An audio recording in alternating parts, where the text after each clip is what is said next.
Noticentro 1, CMI.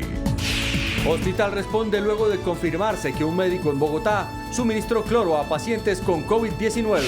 Personería alerta sobre presuntas irregularidades en la clínica Juan N. Corpas frente a COVID-19. A 7 días de que se cumpla la cuarentena dictada por el gobierno, el centro de Bogotá ya está inundado de transeúntes. El COVID-19 llegó al mercado de Basurto. Hay 2 casos, un abuelo y su nieto. Casos de coronavirus ya superan los 500 en la cárcel de Villavicencio. Transmetro en Barranquilla cumple 4 días cerrado. Llegó Valeria Guerrero a Barranquilla, la colombiana que estaba en Rusia. Caleños de rumba en pleno toque de queda. 40 fiestas en cuarentena. Regresa sector de manufactura en Bucaramanga. Serán turnos de 24 horas. El Papa Emérito Benedicto XVI comparó el matrimonio homosexual con el anticristo. Con Claudia Palacios. ¿Qué tal? Buenos días, bienvenidos a Noticentro 1 CMI. Comenzamos. Sigue el escándalo por el médico que estaba realizando un experimento con pacientes de COVID-19 en el Hospital San Carlos de Bogotá, a los cuales les estaba suministrando cloro para tratar la enfermedad. La entidad reveló hoy que no hay estudio alguno autorizado de este tipo y apartó de la institución al galeno que funcionaba como contratista. En el sur de Bogotá, Natalia Dávila con los detalles de la respuesta del Hospital San Carlos y más detalles del caso. Natalia, buenos días, adelante. Claudia y televidentes, buenos días. Pues se trata del médico Giovanni Andrade, quien según comunicó la clínica le habría suministrado a 3 pacientes de este hospital San Carlos cloro como medida para el tratamiento después de haber sido diagnosticados por COVID-19. Lo que pudimos hablar con directivas de esta clínica es que este médico habría viajado hace algunos meses a España. Allí habría contraído el virus, el coronavirus. Posteriormente habría regresado a Colombia. Una vez de haber sido diagnosticado por coronavirus, habría sido ingresado a aislamiento y mientras estaba en su casa aislado, habría suministrado él mismo el dióxido de cloro. Después de haberse recuperado, este médico fue reincorporado aquí a la Fundación Hospitalaria San Carlos, en donde, de acuerdo con las directivas de este hospital, se pudieron dar cuenta que 3 de los pacientes que ya habían sido confirmados por coronavirus habrían suministrado también este químico. El médico aseguró a través de un comunicado que manifestó que de manera personal utilizó este producto como tratamiento debido a que él mismo fue paciente positivo para COVID-19 y por esta razón y de manera individual sugirió el tratamiento a 3 de los pacientes, los cuales aceptaron de manera libre las recomendaciones de este personal. Nosotros, por supuesto, nos comunicamos con las directivas del Hospital San Carlos, quienes aseguraron que una vez conocido este caso, el médico fue apartado de sus labores y el contrato fue dado por terminado. También preguntamos sobre el estado de salud de las 3 personas a las que les suministró este químico, quienes nos aseguraron que los 3 pacientes se encuentran en estado estable de salud. Sin embargo, desconocían de este hecho y desconocían de los procedimientos que este médico estaba realizando al interior de este centro asistencial. También le preguntamos sobre este químico, ¿estaba en el interior de este hospital? ¿Lo habría traído el médico? Pues las directivas aseguraron que dentro del Hospital San Carlos no estaba este químico, por lo que el médico Giovanni Andrade tuvo que haberlo ingresado desde su vivienda al hospital para suministrarle este químico a los 3 pacientes que, recordamos, se encuentran en estado estable de salud, pero que este médico no tuvo por qué haber realizado estas intervenciones, por lo que su contrato fue dado por terminado. Nosotros ampliaremos esta noticia más adelante y también hablaremos sobre la Fundación Juan Corpas, ubicada en el occidente de Bogotá, porque la Personería de Bogotá denunció que no están cumpliendo con los protocolos de bioseguridad al interior y al exterior de esta clínica. Aseguró que el personal médico no tiene tapabocas, guantes ni implementos de protección al atender a pacientes que han sido ya diagnosticados como positivos para coronavirus coronavirus y que además no están respetando el protocolo de ingreso de los familiares que quieren llegar a visitar a estos pacientes. Nosotros también hablamos con la personera encargada de Bogotá, quien además manifestó que el personal médico está obligado a tener que cumplir con los turnos dentro de esta institución médica a pesar de tener síntomas como por ejemplo el resfriado. Ampliaremos esta noticia más adelante. Gracias, Natalia. Varias preguntas aún por resolver en el caso del médico del Hospital San Carlos. Vamos a otro tema. La Asociación Colombiana de Salud Pública hace un llamado por la protección de los trabajadores de la salud. Una enfermera del Hospital El Tunal en Bogotá fue víctima de agresión física y verbal. La Asociación Colombiana de la Salud Pública hace un llamado por la protección de los trabajadores de este gremio. Según el último informe del Instituto Nacional de Salud, al menos 459 personas de este sector están infectadas por COVID-19. La Procuraduría General de la Nación nos ha dicho que el 14% de las IPS solo han recibido por parte de las ARLs los elementos de protección personal. Quiere decir que la gran mayoría de las administradoras están incumpliendo los decretos del Gobierno Nacional. Adicional a la falta de garantías para prevenir los contagios, otra preocupante situación se ha repetido contra estas personas. En las últimas horas, otra enfermera del Hospital El Tunal denunció ser víctima de agresión física y verbal. Fui agredida por dos personas, las cuales desafortunadamente no pude ver sus rostros. Recibí su agresión por ser funcionaria de la salud.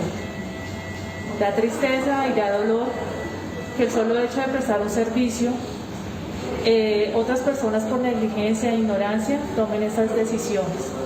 A la fecha se han denunciado al menos 45 casos de agresión contra el personal de la salud.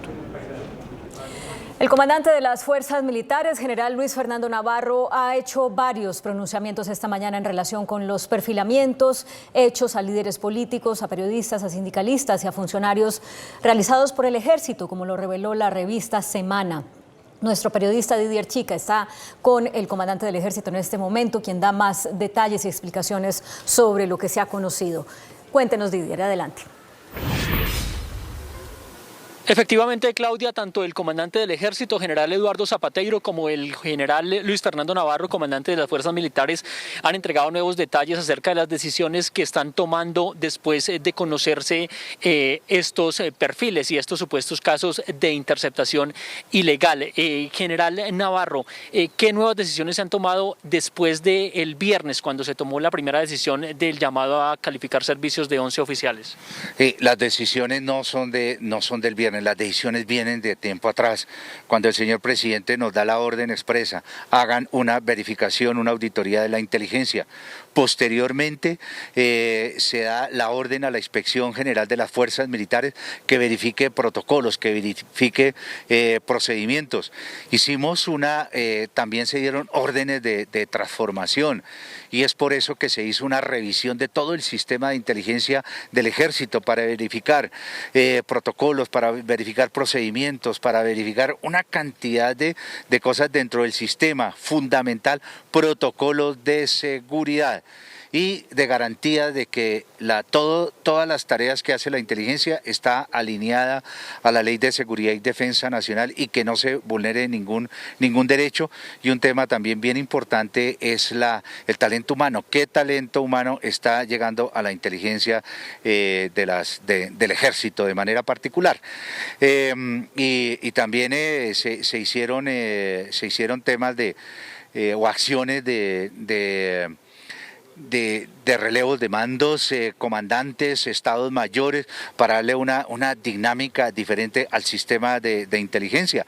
Y el hecho de que hayamos adelantado también investigaciones disciplinarias y que le hayamos pedido a la Fiscalía General de la Nación que asuma las investigaciones, pues son una serie de acciones. General Navarro, en esa revisión que usted ha descrito, ¿encontraron de dónde pudieron venir órdenes posiblemente ilegales de hacer estos perfiles y posiblemente interceptaciones? ¿De dónde vinieron las órdenes y hacia dónde iba dirigida la información que se recopiló? No, nosotros no hemos podido determinar quién dio las órdenes, de dónde provenían, hacia dónde iba el producto que pudieron haber obtenido de esas actividades ilegales.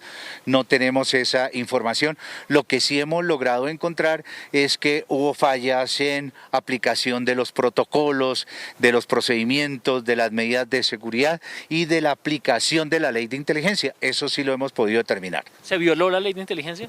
Eso es lo que los indicios que tenemos al respecto. Ya la calificación será un ente más avanzado el que determine qué se violó específicamente, pero tenemos los indicios de que no se cumplieron normas. Gracias al general Luis Fernando Navarro, comandante de las Fuerzas Militares, también al comandante del Ejército Nacional, que están reunidos aquí en este momento, teniendo diferentes reuniones con la Procuraduría, la Fiscalía y demás entes de control sobre esta investigación que se está adelantando por las posibles irregularidades en el cumplimiento de las funciones de inteligencia militar. Información desde el norte de Bogotá, Didier Chica, Noticentro 1 CMI. Gracias, Didier. Seguiremos atentos de estas explicaciones, pues hay todavía muchas preguntas por resolver. A una semana de que termine el más reciente periodo de aislamiento obligatorio determinado por el gobierno, las calles están cada vez más transitadas. El centro de Bogotá luce hoy con un inusual aumento de transeúntes y de vehículos. Allí está William Parra. William, buenos días. ¿Cuál es el panorama? Hola Claudia, ¿qué tal? Muy buenos días. Pues la saludo acá desde la calle 19 con carrera séptima, justo frente a las instalaciones del Fondo Nacional del Ahorro. Y como ustedes se pueden dar cuenta, a esta hora la aglomeración aquí de personas es bastante grande, especialmente mujeres que han llegado desde antes de las 7 de la mañana a hacer fila aquí en el Fondo Nacional del Ahorro. Todas vienen prácticamente a retirar las cesantías. Se está pues haciendo una fila kilométrica. Asimismo también ya estamos viendo aquí en la carrera séptima la salida a la calle de todos los vendedores informales. Muchos de ellos dicen que pues no les ha llegado ninguna ayuda y que han tenido pues que salir nuevamente a la calle para rebuscarse el sustento diario. Tenemos acá una de las personas que está haciendo fila acá en el Fondo Nacional del Ahorro, que no la atienden. ¿Qué es lo que ha pasado? Bueno, gracias, mucho gusto. Mi nombre es Lorena Ortiz Barriga. Resulta que me han llegado unos mensajes al WhatsApp de información de acá del fondo. A ver, me dijeron que tocaba el día lunes, que era hoy, que era pico y cédula. ¿Qué pasa? Que el Fondo Nacional del Ahorro no tiene previsto que somos muchos los usuarios que tenemos que venir en este día de hoy. Únicamente habilitaron el horario de 8 de la mañana a 1 de la tarde. Únicamente están atendiendo a 5 personas, lo cual yo veo imposible que atiendan toda esa cantidad de gente. Vemos más de 200 personas esperando entrar al fondo. ¿Y qué pasa? Que ellos deberían tomar otras medidas. Tomar por grupos el pico y cédula y lo que puedan hacer ellos, ¿sí me entiende? Porque es que si usted se pone a dar cuenta, habemos más de 500 personas. Bueno, muchas gracias. Vamos justamente, Claudia, aquí a mostrarle a usted y a todos los televidentes esta larga fila que se está haciendo aquí en la carrera séptima con calle 19, donde están todas estas personas haciendo pues una larga cola para ingresar al Fondo Nacional del Ahorro. Y aquí pues estamos viendo también ya los vendedores informales que están acá. Como le decía, ellos están haciendo presencia aquí porque dicen que no han tenido ninguna ayuda. Bueno, señor, cuénteme, ¿usted por qué decidió hoy salir nuevamente a la calle a trabajar, a pesar de que todavía estamos en cuarentena? Sí, porque realmente nosotros no tenemos ninguna ayuda de nadie. A nosotros nadie nos ha aportado nada y toca salir a trabajar porque igual como subsistimos. Yo vivo en un pagadiario y yo pago 15.000 pesos diarios. El señor nos aguantó hasta el 27 sin cobrarnos, pero nos dijo que a partir de este lunes ya teníamos que pagarle o que le lleváramos cualquier cosa porque él también tenía sus necesidades y eso es entendible. O sea, así como él nos soportó más de 30 días, pues toca salir a trabajar. Una cosita más, don William. Decirle al gobierno colombiano y a los senadores y representantes de este país, nosotros en el 99 salvamos la banca de este país con el 4 por 1000. Llevamos 22 años con esto y ellos en esta oportunidad que el pueblo colombiano, los comerciantes, los industriales necesitan de la ayuda de ellos, no se han reportado. ¿Sabe por qué los senadores no los aprietan? Porque como ellos son los que les financian las campañas. Feliz día, muchas gracias. Bueno, muchas gracias. Pues este es el panorama que se está viendo aquí, Claudia, aquí en la carrera séptima con calle 19, como está mostrando el camarógrafo Daniel, pues ustedes pueden observar que prácticamente esta carrera séptima está atiborrada de personas, todas las personas haciendo fila, especialmente la fila que tiene que ver con el Fondo Nacional del Ahorro, todas las personas que vienen a retirar sus cesantías. Según el último reporte que entregó el Fondo Nacional del Ahorro, más de 47.000 millones de pesos han retirado los colombianos de las cesantías una vez el gobierno nacional permitió que se pudiera hacer el retiro parcial de estas cesantías. Este es el panorama que se ve entonces aquí en la carrera séptima. La policía ha estado pasando constantemente para tratar de dispersar un poco a la gente, porque como usted se puede dar cuenta no hay las distancias entre persona y persona, pero pues bueno, la policía viene y se empieza el juego del gato y el ratón. La policía viene, la gente se va, los vendedores se van, la policía se va y ellos vuelven. Con estas imágenes pues de aquí de la carrera séptima con calle 19, calle 20, nos despedimos en este informe para Noticentro 1 CMI. Noticia en desarrollo en CMI. La noticia en desarrollo es con el brote de COVID-19 en la cárcel de Villavicencio, que sigue fuera de control. Ya son más de 500 los casos y las medidas implementadas hasta ahora no han sido efectivas. Reinel Moncada, en Villavicencio. ¿Cuántos internos siguen en riesgo, Reinel? Gracias, buenos días. Los saludo desde las afueras de la cárcel de Villavicencio, donde los contagios de COVID-19 siguen subiendo. Hoy ya se registran 508 casos. Las autoridades le han hecho un llamado al INPED para que implemente los acuerdos luego del Consejo de Seguridad, es decir, que se cree un centro clínico dentro de ella para así poder atender a estos pacientes o estos presos que están contagiados y a los guardianes y poder sofocar este crecimiento que ya preocupa a toda la ciudad. Esta es toda la información desde Villavicencio. Más tarde volvemos en desarrollo de esta información. Muy amable, Reinel, gracias. Fueron detectados los primeros casos de COVID-19 en el mercado Basurto de Cartagena, que es el principal centro de abastecimiento de alimentos de esa ciudad. Buenos días, Tatiana. ¿Cuántos son los contagiados? ¿Qué medidas van a tomar para evitar más contagios?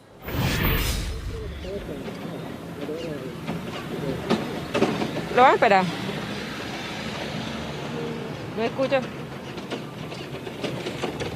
Buenos días, Claudia, televidentes. Pues hasta el momento son 2 los vendedores que se encuentran contagiados de la principal central de abasto del mercado de Basurto. Estas personas residen por fuera de la ciudad de Cartagena, una en Turbaco y otra en Santa Rosa del Sur. Cabe destacar que también uno de los nietos de una de estas personas también se encuentra contagiado. Por ahora, las autoridades respecto a esto han dicho que no cerrarán el mercado de Basurto, pero sí se mantendrán las medidas que vienen realizando acá, como por ejemplo la desinfección. Son 5 desinfecciones que ya se han hecho aquí en la central de abasto. La última el día de ayer con presencia del alcalde de Cartagena, William Da. Otra de las medidas que se han tomado aquí en esta central de abasto es 4 puntos de acceso para que las personas puedan ingresar y no se aglomeren a comprar también en los distintos puntos y sectores de aquí de la ciudad. Las autoridades han recomendado a las personas usar el tapabocas y también todos los implementos de bioseguridad para poder protegerse y evitar la mayor propagación del virus aquí en la central de abastos. Cabe destacar que el alcalde ha asegurado que no se cerrará porque esta es el lugar donde se abastece la mayor parte de la población vulnerable de la ciudad de Cartagena y precisamente por eso no se puede dar el cierre por ahora de la central de abasto. Otra de las medidas que se han tomado aquí es el cierre de la avenida del Lago. Es la avenida principal, la arteria principal de aquí del lugar, para que los carros no se apuesten a un lado de la vía y tampoco se generen estas aglomeraciones. Es por el momento la información desde Cartagena. Tatiana Rodríguez, más adelante volvemos con más.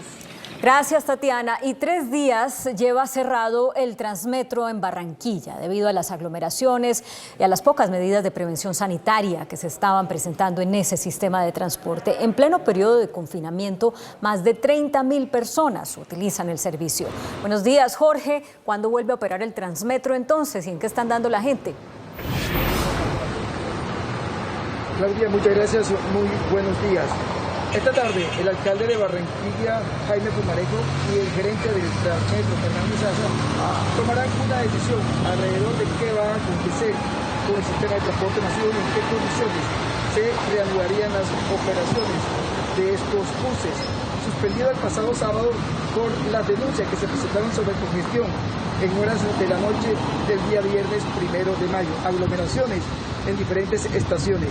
De esta manera, hoy, Noticentro 1 CMI ha hecho un recorrido por las diferentes estaciones de Transmetro, exactamente por las 15 estaciones, por la estación de retorno Yo Arroyo y por el portal de Soledad, completamente cerrado por la disposición de la administración del alcalde de Barranquilla, Jaime Pumarejo, y decisiones que en próximas horas podrían determinar en qué circunstancias se van a abrir los portales de Transmetro aquí en la ciudad de Barranquilla. Cabe notar que en días ordinarios se transportan cerca de 150.000 usuarios, pero ahora por cuarentena se están desplazando 30.000.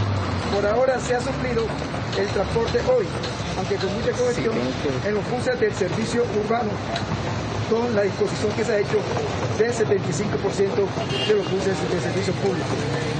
En otras noticias le cuento, Claudia, que ya se encuentra en Barranquilla la joven Valeria Guerrero de Torino, la estudiante de medicina a quien se le diagnosticó cáncer en Kazán, en Rusia, y que en un vuelo humanitario retornó a nuestro país el pasado viernes.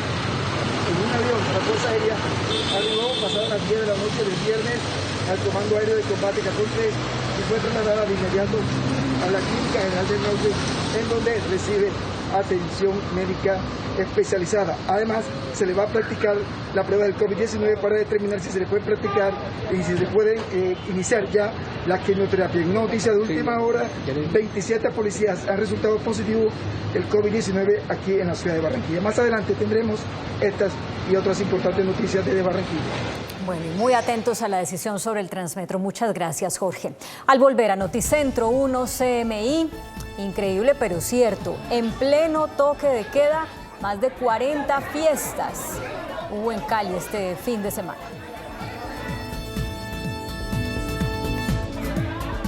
Seguimos en Noticentro 1 CMI. Más de 40 fiestas y 32 comparendos es el balance del toque de queda de 4 días en Cali.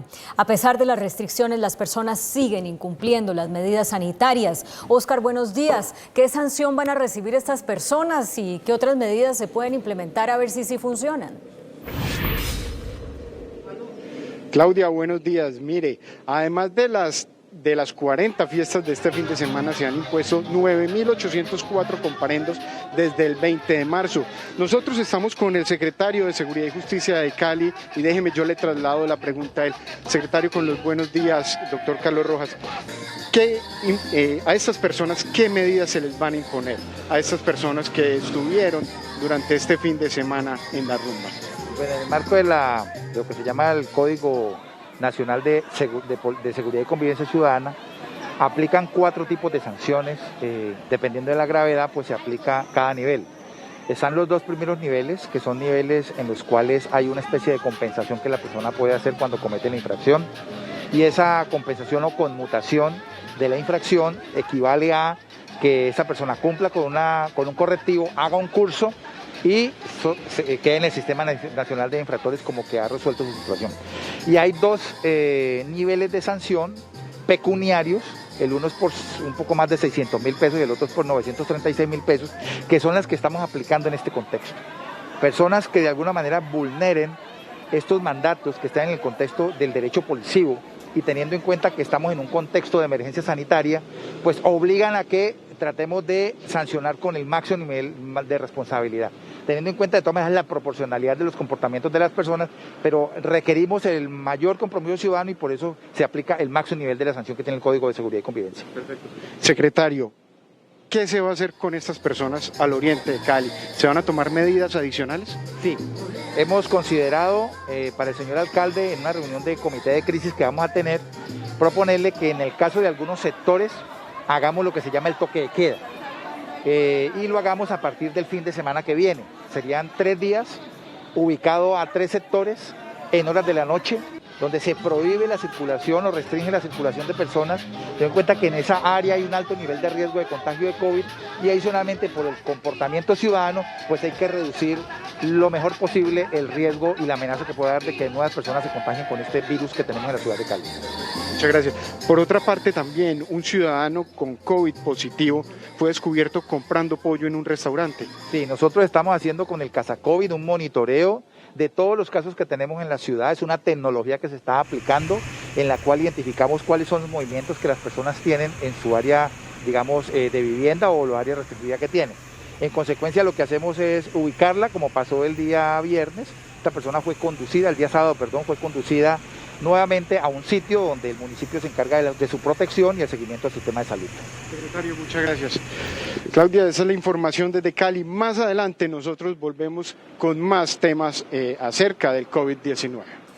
Bueno, pues es que estas medidas en Cali son muy necesarias porque la capital del Valle del Cauca es una de las ciudades o sitios del país que más registra aumento en el número de contagios. Hoy empieza a rotar la medida de pico y cédula en el Valle de Aburrá, en Antioquia. A esta hora hay controles de la policía para identificar a las personas que no están autorizadas a moverse en la ciudad. Buenos días, Yusi. ¿Cómo ha funcionado la medida?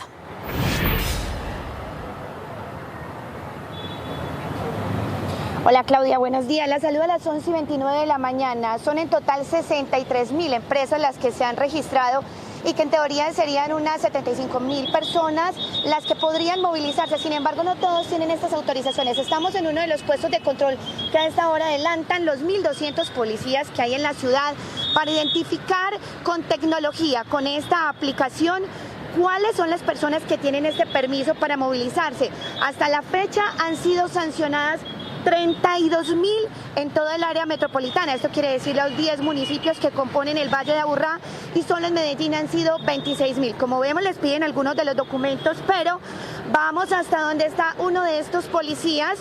Y aquí esta es la herramienta de tecnología, esta aplicación en donde pasando el código que tiene la cédula identifican si esta persona tiene o no tiene permiso para salir a las calles y si se inscribió previamente en la plataforma digital Medellín Me Cuida. Buenos días, ¿esta persona tiene permiso? Sí, el señor tiene permiso, ya le estamos verificando los antecedentes y el permiso a seguir.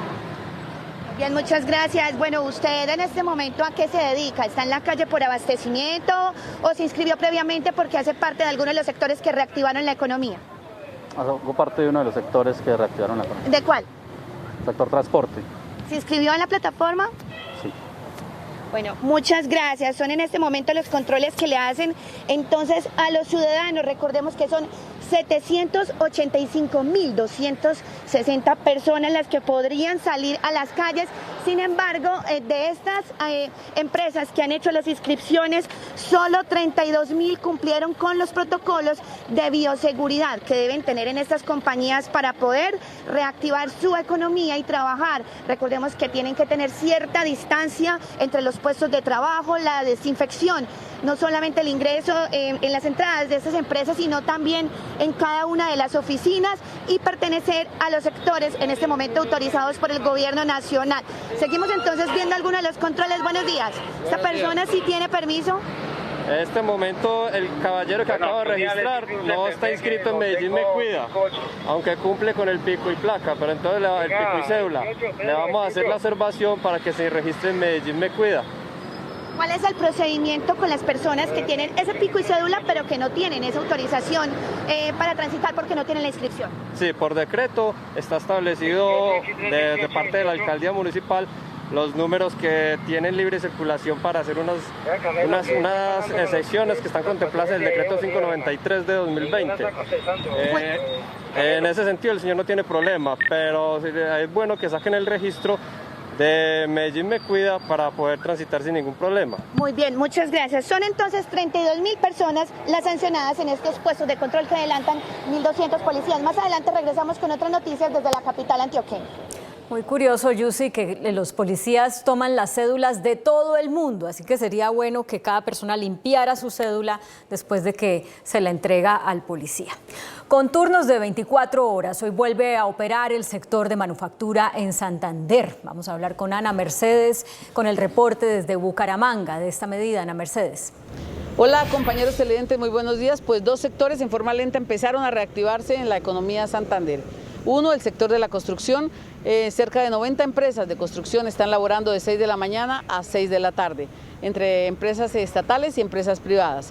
De otro lado, el sector del calzado, que debería comenzar labores hoy, no lo ha hecho en forma general. Han señalado algunos que no abrirán sus puertas hasta tanto no se reactive el comercio. Cerca de 10.000 personas alimentan a 45.000 familias en la región en esta actividad económica.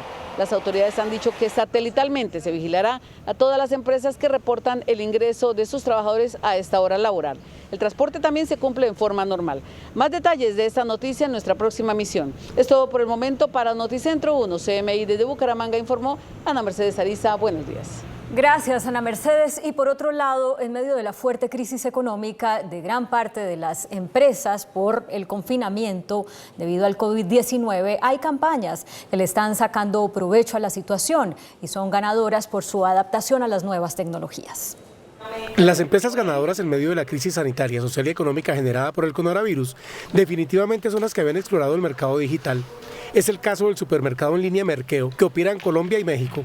La pandemia lo que trajo fue una mayor adopción, conocimiento y penetración de estos servicios como lo es Merkeo, donde la gente, una vez lo haya probado, mucha gente se va a quedar. Y las cifras de gigantes como Rappi hablan por sí solas. Desde que empezó la crisis a la fecha hemos tenido 450.000 descargas de la aplicación para ser rapitendero. Y hemos incorporado 80.000 nuevos rapitenderos. Otro ganador ha sido el sector de la salud. Obviamente se volvió como la necesidad de poder limitar las interacciones físicas y efectivamente la virtualidad se presentó como una oportunidad grande. Y esto también ocurre en el sector de la educación, como este jardín infantil, que opera con toda su planta de personal. Y además hemos podido generar nuevos empleos a personas con nuevas competencias que requieren esta modalidad virtual. La pandemia del coronavirus está adelantando el trabajo digital a pasos agigantados. Brasil es el primer país de la región en llegar a más de 100.000 contagios por COVID-19 y algunas proyecciones muestran que este país podría superar a Estados Unidos en número de contagios. Mientras tanto, en Europa, varios países empezaron a relajar las medidas de confinamiento. Y en otras noticias, el Papa emérito Benedicto XVI genera titulares, esta vez por lo que dijo sobre el matrimonio entre personas del mismo sexo. Panorama Mundial en Noticentro 1 CMI.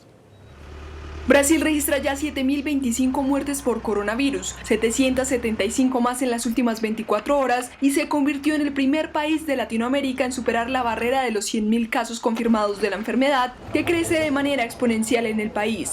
A pesar de las cifras, el presidente Jair Bolsonaro reiteró su discurso contra el confinamiento. La destruição de empregos irresponsável por parte de alguns governadores é inadmissível. O preço vai ser muito alto na frente. Fome, desemprego, miséria. Isso não é bom.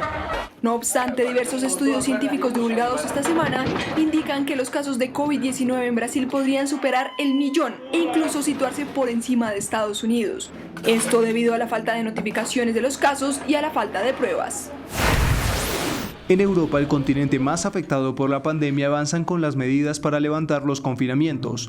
En Italia reanudaron sus actividades los sectores de la construcción, las manufacturas y el comercio al por mayor, lo que significa que más de 4 millones de italianos regresaron a sus trabajos.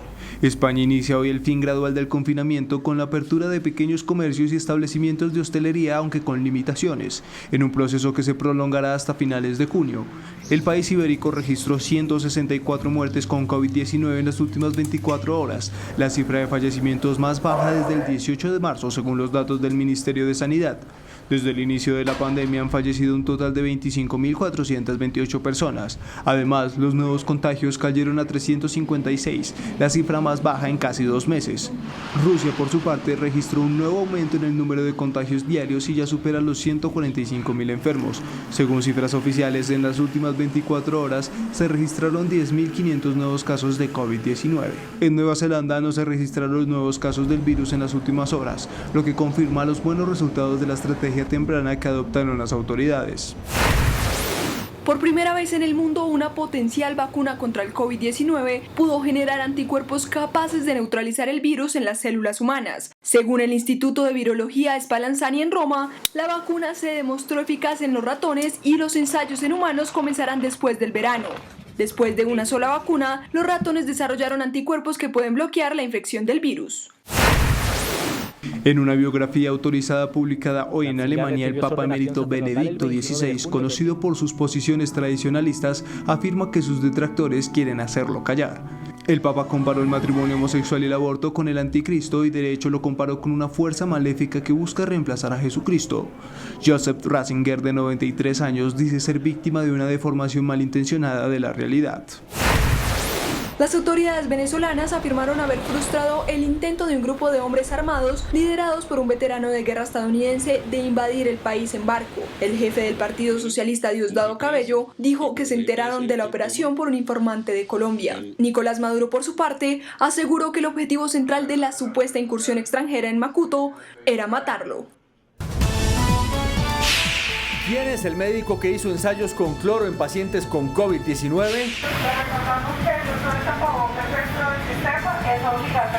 ¿Cuáles son los protocolos que implementa Transmilenio después de muerte de conductor que tenía COVID-19? Contagios de COVID-19 en cárcel de Villavicencio ya superan los 500 casos. Alcalde pide que se instale un centro médico. Mercado de Basurto en Cartagena seguirá operando a pesar de primeros casos de COVID-19. Capturan a hombre en Cali que tiene COVID-19 y estaba en la calle. Regresa manufactura en Bucaramanga. Empresas empiezan a operar en turnos de 24 horas. Advertencia de alcalde de Barranquilla. Habrá toque de queda si personas siguen incumpliendo cuarentena. En 3 días se han confirmado más de 1000 casos de COVID-19. Aumentan casos en Amazonas y Villavicencio. Con Claudia Palacios. Seguimos en Noticentro 1 CMI. Fue separado de su cargo el médico que realizó un tratamiento con cloro a pacientes con COVID-19 en el Hospital San Carlos, en el sur de Bogotá. Buenas tardes, Natalia. Ya sabemos quién es el médico y a qué sanción se puede exponer, aparte pues, de la terminación de su contrato, que ya sucedió. Claudia y televidentes, buenas tardes. Pues a través de un comunicado del Hospital San Carlos manifestó que se trata del médico Giovanni Andrade y que confirmaron que le habría suministrado cloro a 3 pacientes como tratamiento para el COVID-19. Sin embargo, también confirmaron que no tenían consentimiento de estas prácticas al interior del centro asistencial. Tras la polémica por el caso del médico que suministró dióxido de cloro en pacientes con COVID-19 en el Hospital San Carlos, ubicado en el sur de Bogotá, a través de un comunicado el centro asistencial respondió que efectivamente el doctor Giovanni Andrade experimentó con 3 pacientes, pero que desconocían de esta práctica. El médico además habría ingresado el producto. Según conoció CMI, el domingo pasado directivos del hospital apartaron de sus funciones al doctor Andrade y dieron por terminado el contrato. Y en otras noticias, la Personería de Bogotá alertó a la Secretaría de Salud para que investigue la clínica Juan Corpas ubicada en el occidente de la capital. Esto después de revelar algunas irregularidades por parte de protocolos de bioseguridad que no están teniendo al atender a pacientes contagiados por COVID-19. Tras una queja recibida por la Personería de Bogotá, se conocieron presuntas irregularidades frente a los protocolos de bioseguridad para atender a pacientes contagiados por COVID-19 por parte de la clínica Juan Corpas. El Ministerio Público Distrital denunció que el personal médico y de servicios generales no cuenta con elementos de protección. De acuerdo a la información suministrada, las personas que se encuentran laborando en el área de cuidados intensivos no tienen los insumos necesarios de bioseguridad para el manejo de pacientes COVID. Además, familiares ingresan a la clínica sin cumplir con el protocolo, lo que incrementa el riesgo de propagación del virus. Indicaron también que el aislamiento se hace mediante cortinas y que tampoco existe un protocolo claro para los familiares visitantes que ingresan a este hospital desprovistos de cualquier protección. La alarma continúa encendida tras conocer que también están obligando al personal a cumplir sus turnos incluso si presentan algún síntoma respiratorio. La Secretaría de Salud inició una investigación administrativa contra la clínica. La Personería de Bogotá ha dicho que con este ya son 5 los centros médicos en Bogotá que han incumplido con normas sanitarias y a pesar de la emergencia por el COVID-19 no han cumplido con protocolos de bioseguridad. Es por el momento la información que registramos desde el oriente de la capital. Natalia Dávila y Noticentro 1 CMI. Y a pesar de las altas cifras de enfermeras y demás personal de la salud que está contagiada ya con el COVID-19. Transmilenio empezó a reforzar las medidas sanitarias tras el primer caso de un conductor que falleció falleció por COVID-19. Buenas tardes, Didier. ¿Cuáles son esas medidas? Claudia, justamente hace algunos minutos la gerencia de Transmilenio dio a conocer esas medidas que se están implementando desde primera hora de hoy, tanto en los buses como en las estaciones y en los portales de Transmilenio, por donde circulan miles de bogotanos día a día. Ante el reciente caso en el que un conductor de Transmilenio murió y que se confirmó que estaba contagiado por COVID-19, la compañía ha intensificado las jornadas de desinfección y también los protocolos de salubridad con sus empleados. Que todas las personas al interior, operadores y demás empleados que tuvieron contacto con el operador que falleció, han sido aislados. Las personas que compartieron con el conductor que falleció fueron enviadas a cuarentena y sometidas a una primera prueba de COVID-19. Estamos siguiendo todos los protocolos y todas las recomendaciones por parte de las autoridades de salud. La totalidad de nuestros vehículos están siendo desinfectados 2 veces al día y le estamos haciendo seguimiento continuo a nuestros conductores. Medidas como el aislamiento de los conductores a través de cintas, que no permite el contacto con los usuarios. Medidas como la entrega de elementos de protección diariamente, de acuerdo con lo establecido por la ley. Transmilenio S.A. afirma que seguirá tomando las medidas necesarias para prevenir la propagación del virus y ante algunas denuncias de posibles aglomeraciones en estaciones, buses y portales, dicen que tiene personas disponibles para garantizar el distanciamiento social. Transmilenio también está en contacto con las autoridades de salud de la ciudad para incrementar el número de pruebas que sean realizadas a sus funcionarios. Información desde el norte de Bogotá, Didier Chica, Noticentro 1, CMI. Muy amable, Didier, muchas gracias. Y sigue la investigación sobre el deslizamiento de millones de toneladas de basura que ocurrió en el relleno sanitario Doña Juana, en el sur de Bogotá. William Parra, nuestro compañero de Noticentro 1 CMI, se encuentra en este momento con la directora de la Unidad Administrativa Especial de Servicios Públicos para hablar de este tema. ¿Qué nos dice ella? William, adelante. Hola Claudia, ¿qué tal? Saludos. Precisamente vamos a trasladarle esa pregunta que usted hace. ¿Qué ha pasado tras el deslizamiento del miércoles de la semana pasada en el relleno de Doña Juana? ¿Y qué medidas se están tomando? ¿Qué trabajos se están haciendo? Le preguntamos a Luz Amanda Camacho, la directora de la UAS. Buenas tardes, sí, efectivamente nosotros le dimos una serie de instrucciones al operador y a la interventoría para que se aplicaran, digamos, 2 medidas inmediatas para enfrentar, pues, digamos, los malos olores y la posibilidad de vectores, que es la aplicación importante de cal para evitar los olores y hacer otra serie de fumigaciones para evitar los vectores. Sin embargo, son problemas que se resuelven en primera instancia, pero que no son el problema de fondo. El problema de fondo es por qué ocurrió este deslizamiento, cuáles fueron sus causas, cuáles son las consecuencias, a dónde van a ir estos residuos. ¿Cuándo se va a saber algo de eso? Nosotros ya avanzamos muchísimo en eso, hay hipótesis de ellos, hay hipótesis nuestras y ahora lo que se viene es una afinación, digamos, de las partes para definir eso. Bueno, justamente la Contraloría General de la República ha sacado hoy una advertencia, un boletín en el que dice que justamente le pregunta al operador de ese relleno cuáles son las condiciones de estabilidad geotécnica allí en el relleno tras este deslizamiento. La Contraloría General de la República ya había hecho un pronunciamiento con un estudio que hizo en diciembre de 2018, donde tenía reparos frente a esta situación y a hoy lo que dice la Contraloría es que no ha encontrado una respuesta concreta del operador que le pueda definir si efectivamente hay riesgo de mayores deslizamientos o de nuevos deslizamientos o si el tema realmente pararía allí. Eso quiere decir que si hay estabilidad o no hay estabilidad geotécnica en el sector y al parecer pues las respuestas del operador no han sido suficientemente claras para la Contraloría General de la República.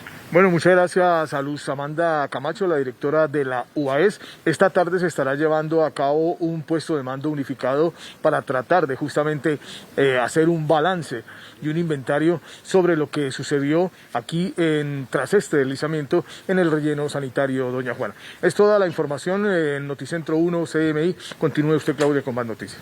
Muchas gracias, William, muy amable. Y el mercado Basurto en Cartagena seguirá operando, a pesar de que ya fueron identificados 2 primeros casos de COVID-19. Buenas tardes, Tatiana. ¿Se sabe ya cómo se contagiaron estas personas? Claudia, televidentes, buenas tardes. Las autoridades tratan de establecer cuál es la fuente de contagio de estas personas, aunque también han dicho las autoridades que el virus ya se encuentra circulante en la ciudad, puesto que está en más de 100 barrios. Los casos obedecen a 2 vendedores de la central de abasto que residen en los municipios de Turbaco y Santa Rosa. Asimismo, un nieto de una de estas personas también está contagiada con el virus. A un varón de 40 a 49 años y otro de 50 a 59 años de edad se encuentran cumpliendo con el aislamiento domiciliario, así como sus contactos estrechos. Sin embargo, por ahora no se contempla el cierre del mercado, teniendo en cuenta que es donde se abastecen las familias vulnerables de la ciudad. Se van a estar evaluando de manera periódica la evolución de la temática de contaminación aquí en la zona. Por otra parte, el alcalde William Dow dio a conocer que el aislamiento obligatorio se extenderá en la ciudad debido al considerable incremento de los casos los últimos 3 días. Vamos nosotros a prepararnos mínimo por otras 2 semanas más. Que fíjense, esto apenas está subiendo todavía, en Cartagena no hemos hecho pico. Para esta nueva etapa, el mandatario dijo que lanzará un concurso en el que la ciudadanía proponga el nuevo pico, cédula y género tras varios errores cometidos por la administración. El ganador subirá a la torre del reloj a darle cuerda junto al mandatario. También ha dicho la administración del mercado de Basurto que se reforzará todo el tema de desinfección y también los controles en la zona. Es por el momento la información desde Cartagena. Tatiana Rodríguez para Noticentro 1 CMI. Mucha pedagogía. Muchas gracias, Tatiana. Al volver a Noticentro 1 CMI, desafortunadamente siguen los casos de violencia contra la mujer disparados en tiempos de pandemia. Ya van 4 feminicidios en Medellín.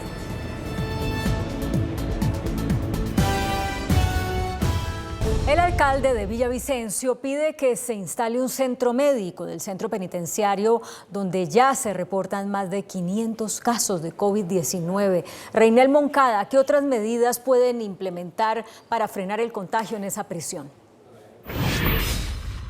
Gracias, buenas tardes. Nuevamente los saludo desde las afueras de la cárcel de Villavicencio, donde siguen creciendo los casos de COVID-19 al interior de esta, por lo que las autoridades le han pedido al INPET que rápidamente implemente el centro médico dentro de esta para así tratar a las personas que sufren de este mal.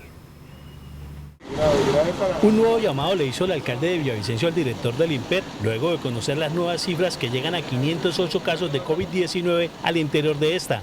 Montemos un centro de atención médico al interior de la cárcel de Villavicencio.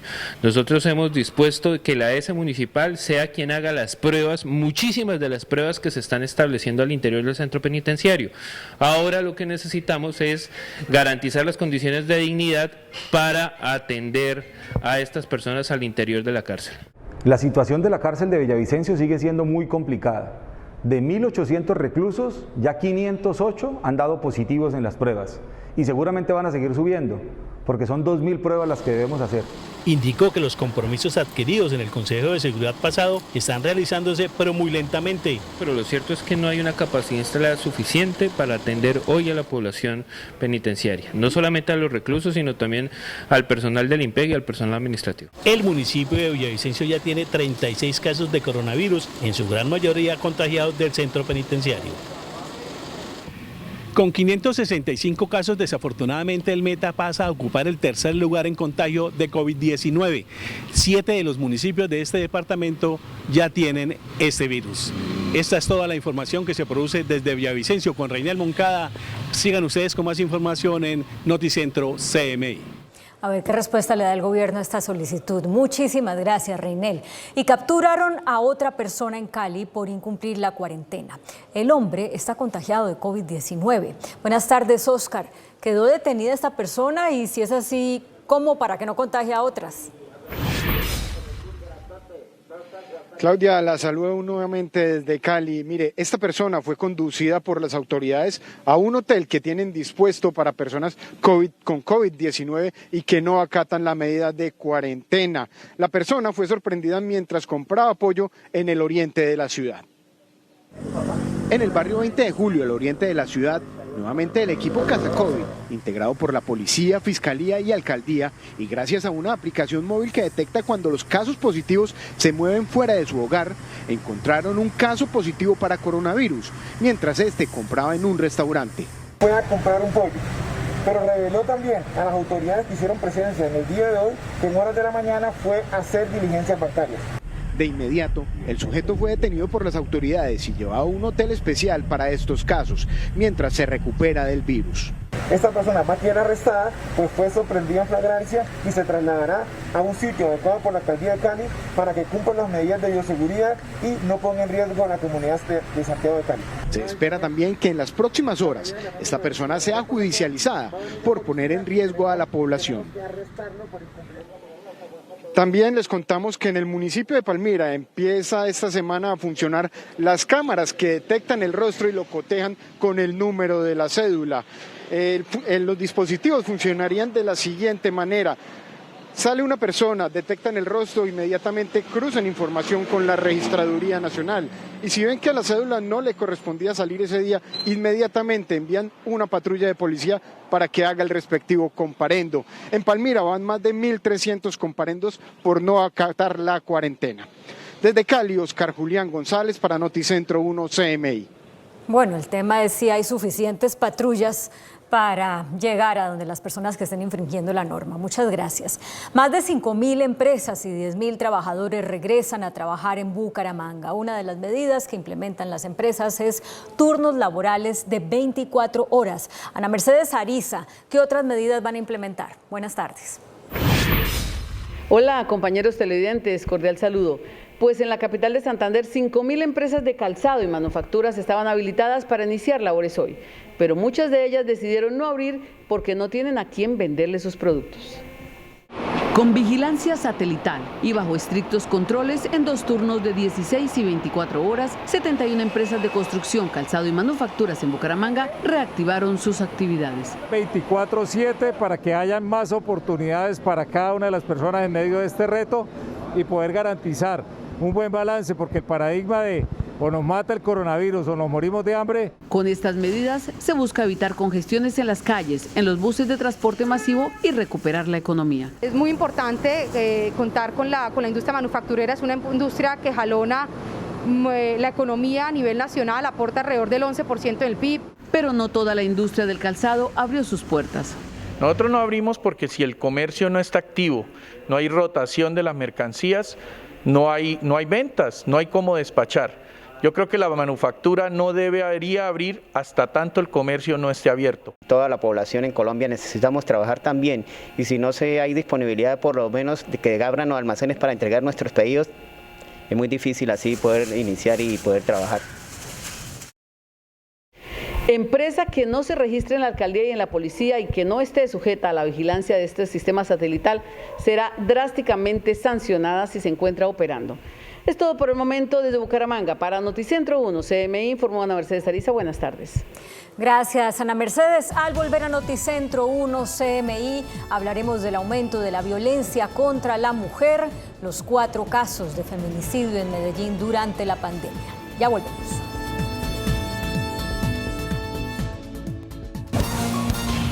Noticia en desarrollo en CMI. Atención, a esta hora reportan un grave siniestro en Villeta, Cundinamarca. Un camión habría perdido los frenos y chocó contra otro vehículo, lo que desencadenó el arrasamiento de varias viviendas. A esta hora los organismos de socorro atienden la emergencia. Estaremos atentos a conocer más detalles de este hecho que reportamos como noticia en desarrollo.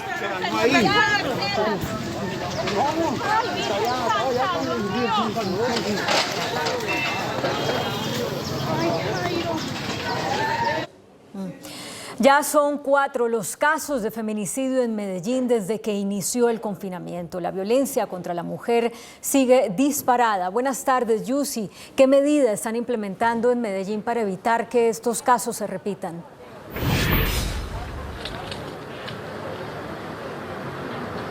Claudia, buenas tardes. La principal medida es la llamada a través de la línea de emergencias 123 en donde las víctimas pueden denunciar este maltrato. Lamentablemente de estos han terminado 4 en muertes, pero son 740 los denunciados durante el tiempo de aislamiento obligatorio. También hay que decir que les han entregado algunos paquetes de prevención con pitos para que las mujeres hagan ruido, para que piten cuando están siendo víctimas de este abuso o de estos golpes mientras están en sus viviendas.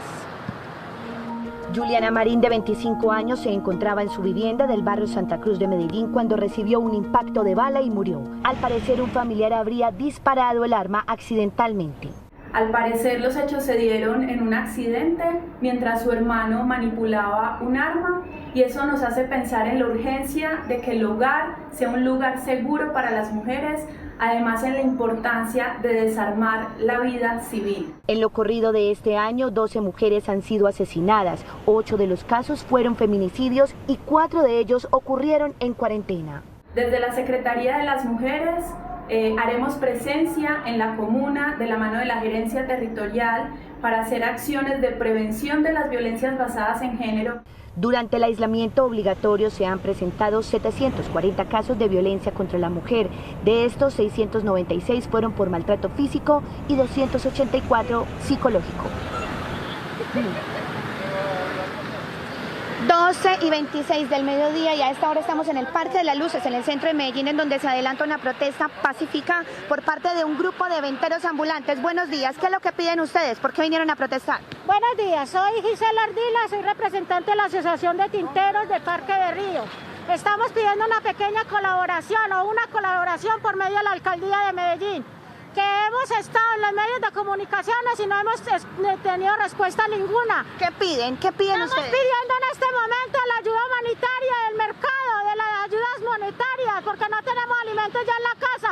Queremos respuestas en este momento y aquí no nos vamos a mover hasta que no nos digan una propuesta.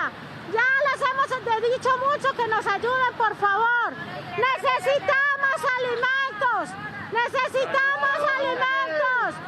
Daniel Duque, necesitamos su ayuda porque no hemos recibido absolutamente nada. Y a nosotros los lustrabotas nos tienen amenazados que no podemos trabajar porque nos van a detener y nosotros vivimos de la calle. Muy bien, muchas gracias. Bueno, usted como líder debe decirle a las personas, a esta asociación de tinteros, a este grupo de personas que deben conservar la distancia para no ser víctima de contagio y tener los protocolos de seguridad. Y en la protesta que tienen entonces a esta hora, pues ellos normalmente venden tinto aquí y dicen que no les han entregado las ayudas y no tienen este sustento. Esto desde Medellín, Yusi Chaparro, Noticentro 1 CMI. Feliz tarde. Yusi, gracias. Y hay una dura advertencia del alcalde de Barranquilla, quien ya contempla un toque de queda en la ciudad si se sigue incumpliendo el confinamiento. En el Atlántico hay 22 ciudades con toques de queda. Jorge, buenas tardes. ¿Cuál es el balance de los toques de queda en el departamento? Claudia, muchas gracias, muy buenas tardes. Se impusieron más de 300 comparendos en lo que respecta a los 22 municipios del departamento del Atlántico y en Barranquilla se estará implementando por localidades. Solo en Soledad se impusieron 177 comparendos entre la noche del viernes y la medianoche de ayer por violación del toque de queda que se implementó como medida para contrarrestar el coronavirus. De lo ocurrido desde el pasado viernes a la fecha, en los 4 municipios del área metropolitana se han aplicado 297 comparendos. En las llamadas caravanas por la vida se encontró hasta un culto en oración. Se procedió a aplicar orden de comparendo a estas personas en su artículo 35, numeral 2, lo cual conlleva a una multa de aproximadamente 930.000 pesos. El alcalde de Barranquilla no descartó, mientras tanto, que se declare el toque de queda en algunas localidades de la ciudad en donde se presente el más alto número de violación a la cuarentena. Y si vemos que algunos sectores están incumpliendo la medida de forma desmedida, vamos a decretar el toque de queda en esas localidades. En Atlántico ya son 492 los casos positivos de coronavirus, de los cuales 250 están en Barranquilla y 242 en los municipios del departamento. En 4 días prácticamente se ha duplicado el número de infectados por el coronavirus aquí en el departamento del Atlántico. El jueves eran 253 y ayer 492 personas. Información en Barranquilla con Jorge Castro, Noticentro 1, CMI.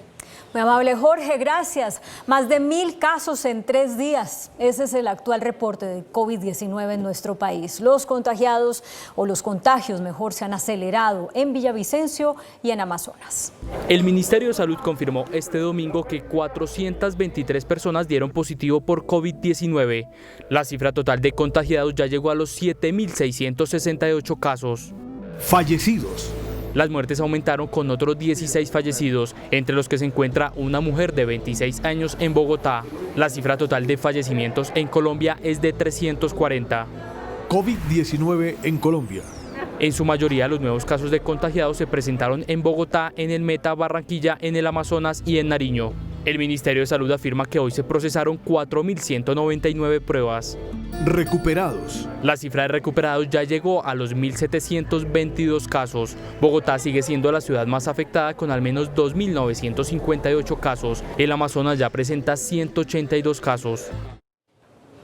Y así terminamos esta emisión de Noticentro 1 CMI. Los invitamos a que nos acompañen de nuevo en nuestra emisión central a las 9:30 de la noche con toda la actualización de las noticias.